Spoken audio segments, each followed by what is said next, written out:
आइए सीधा मुद्दे पर आते हैं।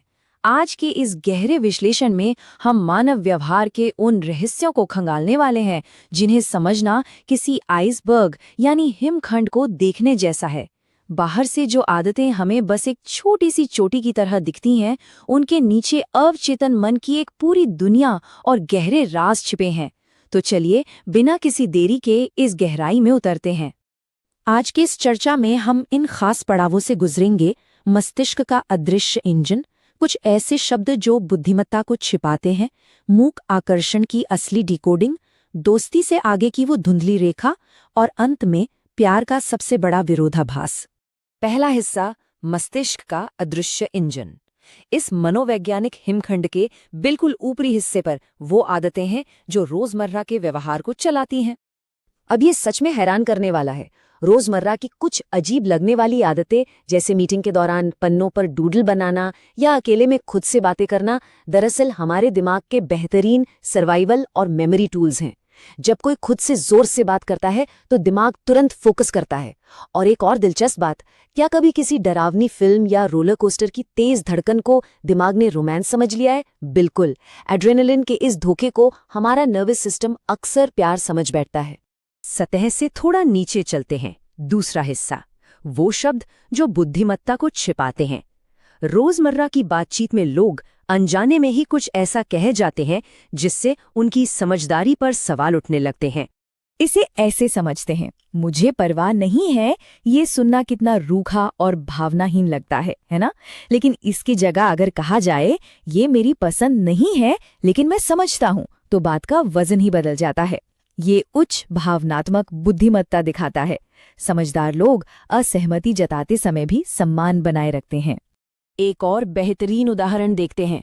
ये असंभव है कहना दिमाग के सारे दरवाजे बंद कर देता है। एक तरह से ये एक आलसी रवैया है, लेकिन ये चुनौतीपूर्ण लगता है। पर हम इसे कैसे कर सकते हैं, ये पूछते ही सफलता के नए रास्ते खुलने लगते हैं। इंसान का दिमाग तब कमाल करता है जब वो रक्षात्मक होने के बजाय समाधान खोजने पर ध्यान लगाता है। और सबसे खतरनाक शब्द, जो भी हो या व्हाटएवर।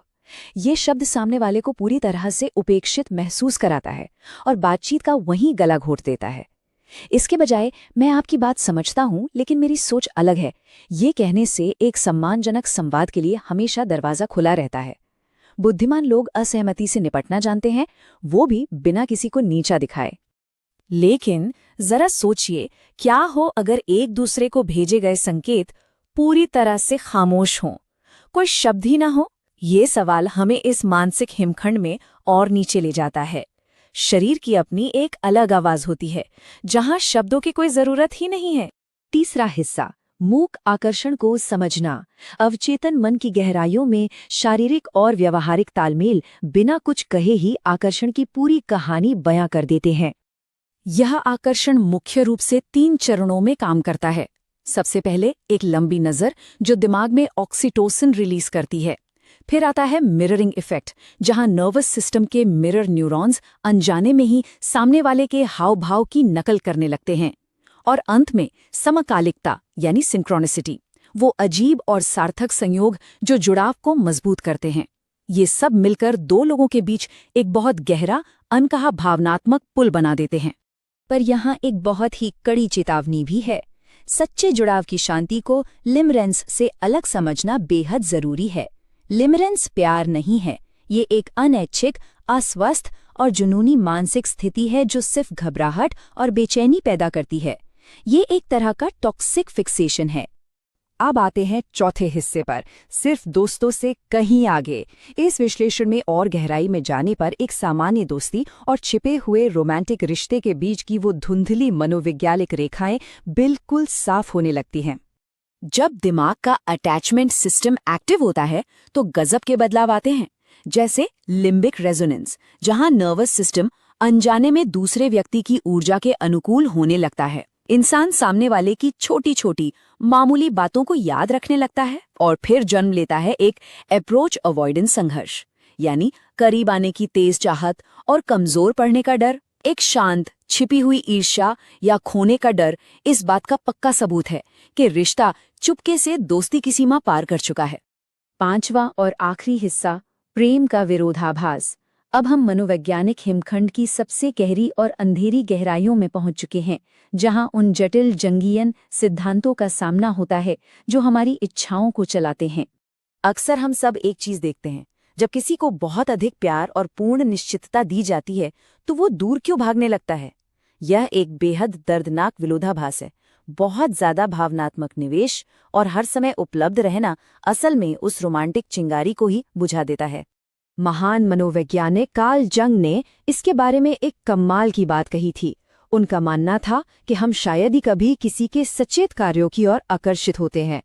इसके बजाय हम इंसान के उस शैडो या छिपे हुए हिस्से की ओर खिंचते हैं जिसमें उसके डर, घाव और दबी हुई क्षमताएं होती हैं जो हमारे खुद के अवचेतन मन को दर्शाते हैं। यहीं पर मनोवैज्ञानिक ध्रुवता यानी साइकोलॉजिकल पोलैरिटी का सिद्धांत काम आता है। आकर्षण हमेशा तनाव पर बनता है, एक जैसी चीजों पर नहीं। बिना किसी चुनौती के सुरक्षा बोरियत में बदल जाती है। जब दो लोगों के बीच का अंतर खत्म हो जाता है और वे एक दूसरे में पूरी तरह से घुल मिल जाते हैं तो आकर्षण वहीं दम तोड़ देता है। तो इसका उपाय क्या है? इसका सबसे बेहतरीन उपाय है इंडिविजुएशन की प्रक्रिया। यह खुद के सभी हिस्सों को जोड़कर पूर्ण बनने की एक आजीवन प्रक्रिया है। जब इंसान अपने गहरे आघातों को ठीक कर लेता है तो प्यार के लिए गिड़गिड़ाने या हर समय अवेलेबल रहने की जरूरत खत्म हो जाती है। इंसान स्वतंत्र और थोड़ा रहस्यमय बना रहता है। कार्ल जंग का एक बहुत ही खूबसूरत कोट है, दो व्यक्तित्वों का मिलन दो रासायनिक पदार्थों के संपर्क की तरह है। यदि कोई प्रतिक्रिया होती है तो दोनों बदल जाते हैं। सच्चा प्यार किसी को रेस्क्यू करने या अपना आधा अधूरा हिस्सा खोजने के बारे में बिल्कुल नहीं है। यह दो पूर्ण इंसानों के बारे में है जो एक दूसरे को मिटाए बिना अपना प्रकाश साझा करते हैं। इस चर्चा को समेटते हुए एक बड़ा सवाल सामने आता है।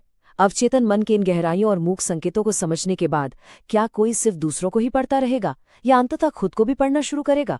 मानव मन की इन गहराइयों को समझना हमें अपनी भावनाओं को अंधी आदत से नहीं बल्कि एक गहरी आंतरिक स्पष्टता के साथ नेविगेट करने की ताकत देता है।